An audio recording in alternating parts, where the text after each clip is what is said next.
En CP, le jour où à la fin de l'année, on a le droit d'emmener des jouets, parce que c'est le dernier jour en fait, donc les cours c'est fini, et donc on a le droit d'emmener des jouets. Moi je suis venu avec une Barbie en fait, et du coup tous les autres garçons de la classe sont moqués de moi en fait, et à partir de ce jour-là j'ai l'impression que je me suis fait insulter tous les jours. Mais voilà, donc ça c'était surtout le primaire, et par contre arrivé au collège, c'est vraiment l'âge, c'est l'âge horrible où là, t'as l'impression qu'il n'y a plus de barrière en fait. Que les gens ils te tapent dessus, ils te crachent dessus. Il n'y a pas un jour qui s'est passé sans que je me fasse insulter. Par des élèves de ma classe, par des élèves d'autres classes, des gens que je connaissais même pas. J'avais des appels aussi à la maison pour m'insulter. Ça c'est mon père qui est tombé dessus à l'époque. J'en parlais pas forcément à mes parents parce que dire à ses parents ouais je me fais insulter à l'école, après du coup ils viennent à la sortie des cours pour aller voir la personne en question qui t'a insulté. C'est déjà arrivé hein. Après c'est difficile le lendemain de retourner à l'école. Ouais, c'est vrai que je me sentais en sécurité, mais que quand j'étais dans ma classe. Parce qu'en fait, à chaque fois que je les croisais dans les couloirs, c'était soit des insultes, soit des croche-pattes. Et j'avais vraiment peur, en fait. Moi, j'avais peur qu'on me tape. Donc ça n'a jamais été jusque-là, heureusement pour moi. Mais voilà, c'était ça tous les jours. Donc tous les jours, je venais au collège avec la boule au ventre. Tous les jours, tous les jours, tous les jours. Quand je rentrais chez moi, en fait, c'était pas terminé. Puisque j'avais même des insultes via Facebook. Donc une fois, j'ai eu, on voit ta gueule de gros PD à des kilomètres, dégage. Et c'est là où je me suis dit, waouh, ça commence à aller loin. Et jusqu'au jour où il y a une nouvelle personne qui est arrivée dans le collège, donc une fille, et qu'on est sortis ensemble. Et en fait, personne s'y attendait. Et elle m'a beaucoup aidé, mais en fait, ça s'est pas arrêté pour autant, puisqu'on m'a dit, ah, c'est bien Tino, en fait, on sait, t'es pas gay, t'es pas pédé, quoi. Donc là, j'ai eu un sourire. Je me suis dit, c'est bon, ça va être enfin terminé. On m'a dit, bah non, t'es bisexuel. Et là, du coup, tout est retombé. Et on a réussi en fait à me séparer de cette fille-là, en fait, à casser notre petite histoire, puisqu'on lui a mis un ultimatum. Ces gens-là qui m'insultaient étaient amis avec elle et ils m'ont dit si tu restes avec lui, ce sera à toi qu'on parlera plus et que voilà. Donc elle a préféré partir de son côté. Ce qui est fou aussi, c'est que en fait personne réagit. J'ai des amis qui réagissaient, qui me défendaient, j'étais pas tout seul. Mais je comprends pas que les profs, que l'encadrement te soutiennent pas en fait. Ça j'ai jamais compris ça. Et du coup c'est pour ça aussi que je fais ce témoignage, pour que tout ça change. Pour qu'on puisse accepter les gens comme ils sont finalement. Puisque c'est ce qui fait le monde aussi, c'est qu'on est tous différents. C'est ce qui fait qu'il y a des choses bien dans la vie sur Terre qui se passent aussi, quoi. Mais il y a d'autres personnes à qui ça s'est quand même très mal passé et qui sont parties en fait. Des suicides, il y a même eu des meurtres, j'imagine. C'est sûr. À mes 18 ans, j'ai commencé un travail dans un fast-food. Après, j'ai commencé à avoir des injures d'un collègue en particulier. Plus d'une fois, il a menacé de me frapper. Je me suis dit, mais en fait, je m'en sortirai jamais. Quand je rentrais chez moi, je mangeais plus, je dormais plus. Quand j'allais au boulot, j'avais les larmes aux yeux parce que je voulais plus travailler là-bas. Il y en a qui se suicident, vous devriez vous renseigner le nombre d'homosexuels, de lesbiennes qui se suicident par an. Vous devriez voir le chiffre, il est énorme. Vraiment. Moi, j'ai voulu m'enlever la vie plus d'une fois. Tout ça parce qu'il y a des personnes qui ne nous acceptent pas comme on est. Parce qu'on est soi-disant différent. Mais ça, c'est parce que vous avez peur. Vous avez peur parce qu'on est différent de vous. Dans la rue, je peux en croiser des homophobes qui me regardent et moi, j'ai toujours l'impression d'avoir un regard malveillant sur moi. Je montais dans le tramway à 6h pour aller travailler. Et quand je suis montée, j'ai remarqué un homme de 35 ans qui ne faisait que me fixer. Pendant 5 minutes dans le tramway, il faisait que répéter qu'il y avait que des gougnes et des PD, qui voulaient me tarter, qui voulaient me tuer, que de toute façon, on était des abominations et compagnie. Ce qui m'a le plus choqué, c'est également l'indifférence des gens qui regardaient de côté et qui ignorent complètement. Voilà, l'homosexualité aujourd'hui n'est plus une maladie, ça a été prouvé. Malheureusement, c'est pas ancré dans la tête de tout le monde et c'est ça qui est malheureux. Moi, si je prends mon cas personnel, ça se voit sur ma tête. Donc forcément, je suis plus sujette à certaines insultes quand je passe, ou des choses comme ça. Ça veut dire qu'en fait, en gros, même quand je me balade en couple, etc., on fait toujours attention, on essaie toujours de voir s'il y a des regards à côté, à droite, à gauche, qui pourraient voilà, déclencher des insultes, etc. C'est la faute de cette homophobie qui est grandissante et qui ne cesse de grandir, qui ne cesse d'être de plus en plus violente. C'est pas vivable, et c'est surtout pas vivable pour ceux qui subissent, ceux qui sont intolérants. En ce qui concerne le fait de s'assumer dans la rue ou dans un lieu public, il n'y a aucun problème avec mon ami. On s'assume, on s'embrasse, on se fait des petits gestes tendres. Il n'y a aucun souci en fait. Et puis si les gens sont pas contents, ils vont se faire foutre. Je me suis fait agresser. D'après ce que m'a dit mon ex, il devait y avoir à peu près 8 ou 9 jeunes qui étaient en train de me frapper, plus ceux qui étaient en train de le retenir pour l'empêcher d'intervenir. Ensuite, il a fallu à la gendarmerie. Le gendarme qui m'a accueilli, pas du tout compatissant et limite si c'est pas moi qui avais provoqué l'agression en ayant tel comportement, telle manière, telle attitude au niveau vestimentaire. C'est comme si c'était moi qui étais responsable. J'étais au bar avec des amis et puis il y a l'un des deux individus, il tape un gros coup de poing sur le bar et il me dit « mais écoute, toi apparemment t'es gay ». S'en est suivi des insultes, sale petit PD, sale guette, sale tapette, toutes ces insultes-là qui font partie en fait de notre vie quotidienne à beaucoup d'entre nous. S'en est suivi dans les secondes juste après un coup de poing à mon visage, au niveau de ma bouche. J'ai à ce moment-là plus senti mes deux dents de devant et je me suis rendu compte juste au moment où cet individu très lâche a pris la fuite que mes deux dents étaient cassées. Je suis tombé face à des agents de police en fait, qui faisaient leur travail, qui ont simplement voulu appliquer la loi, qui m'ont expliqué que avec les informations que j'avais données, avec les noms, prénoms que j'avais donnés, ces individus sera très probablement retrouvé. Des agressions homosexuelles, il y en a tous les jours et on n'en parle jamais en fait. Je me suis fait agresser 2 fois en l'espace de 7 jours parce que je suis transgenre.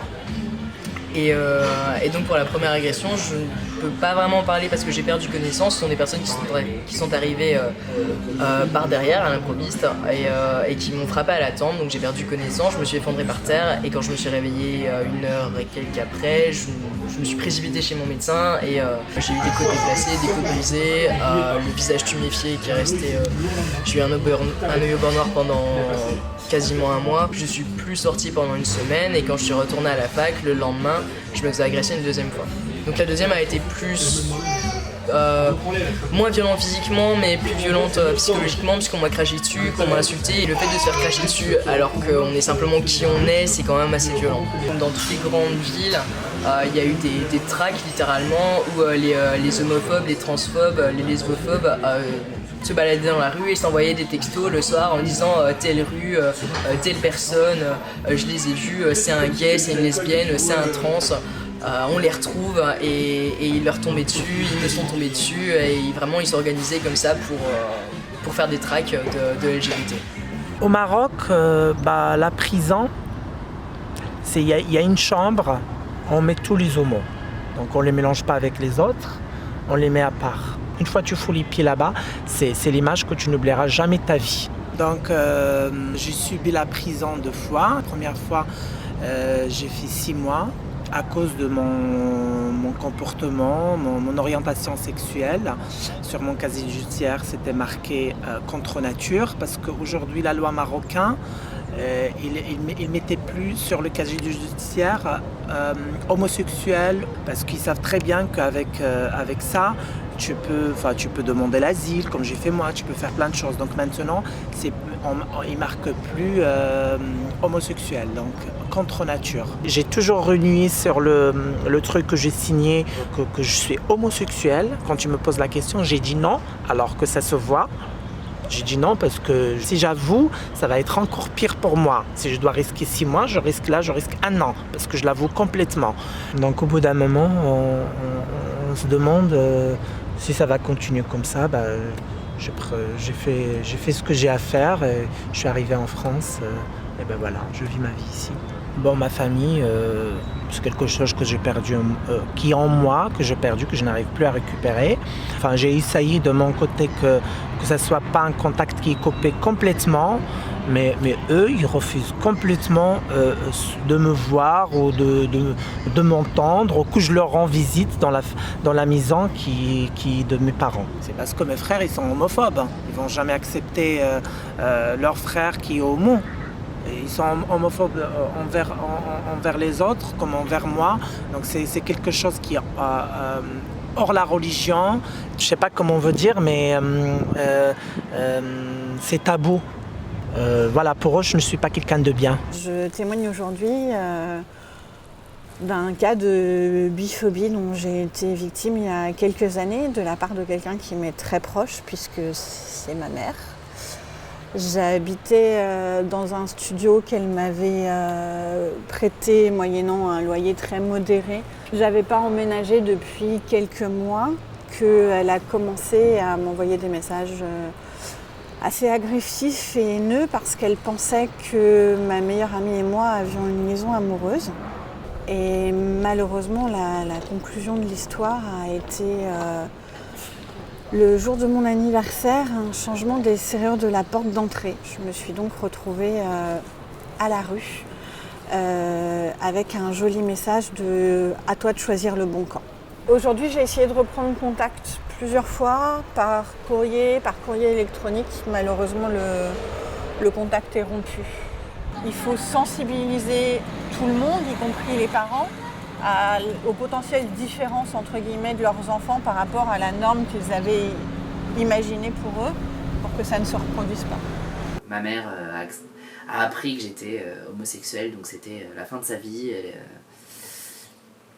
Donc elle est descendue, elle était en colère, elle était en pleurs, elle a parlé avec mon beau-père. Je l'entendais dans la salle de bain qui disait « c'est plus mon fils, je le renie, il n'y aura pas d'importance à ce qu'il meure, j'ai plus d'enfants ». Et donc en entendant ça, moi j'étais en colère, j'ai pris mes affaires, je suis partie. Je suis partie et j'ai appelé mon père qui lui le savait déjà, il avait accepté, il n'y avait aucun problème, enfin il le savait parce qu'il s'en était rendu compte. Mon père qui essaie de rassurer ma mère en disant « mais c'est pas grave, y a pas de... » Puis elle en fait elle lui disait « mais si c'est grave, c'est le seul enfant que j'ai, toi t'as encore 2 autres filles donc y a pas de souci, mais moi c'est le seul que j'ai, j'aurai pas de petits-enfants, j'aurai pas de belle-fille. » Elle en est venue même à dire peut-être qu'il y a des médicaments qui pourraient le soigner, des piqûres, des trucs. Et puis bon,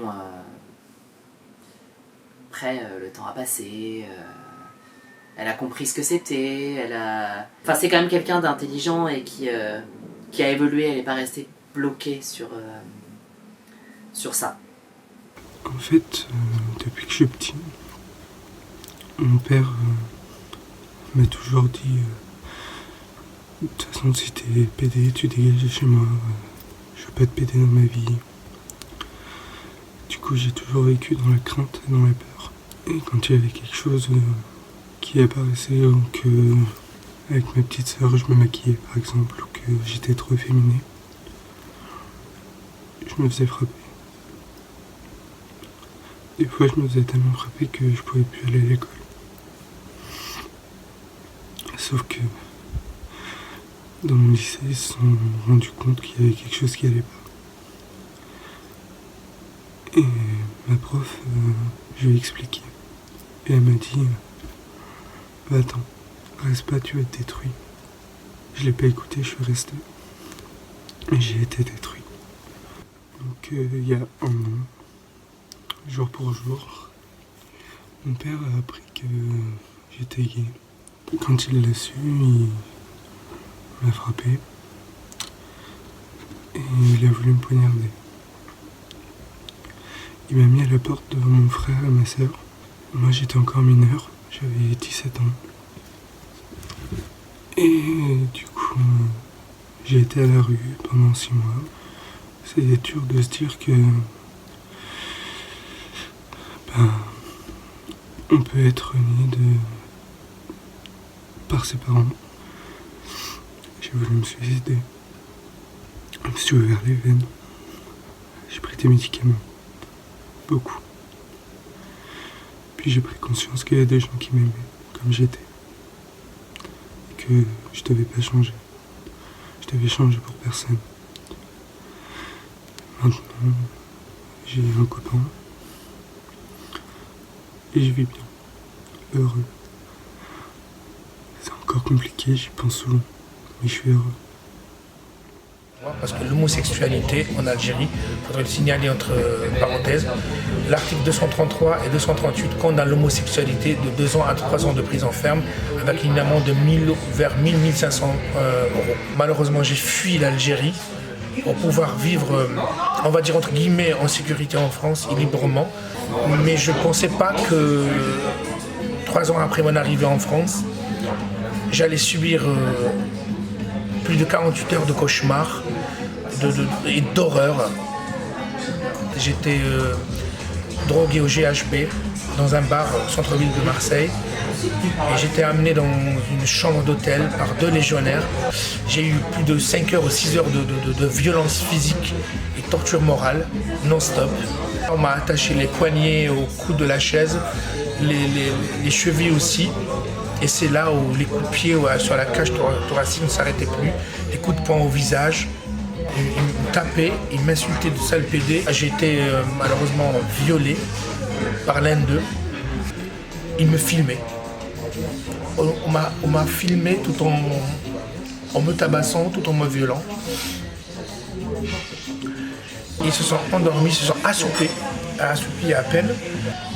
J'ai levé la main avec le rideau, j'ai tiré le rideau un petit peu et là je tombe sur une voiture de police municipale. Et c'est là, j'ai crié, ils ont entendu, c'est là où la police sont montée dans la chambre. Et c'était pour moi le moment de délivrance. C'était pour moi le moment de délivrance, ouais. Je suis venu en France pour... Je me disais que j'allais être en sécurité, ouais. La haine n'a pas lieu d'être. Moi, je me bats pour l'amour. Et mon combat et notre combat à nous, il est juste. Et on gagnera. Voilà.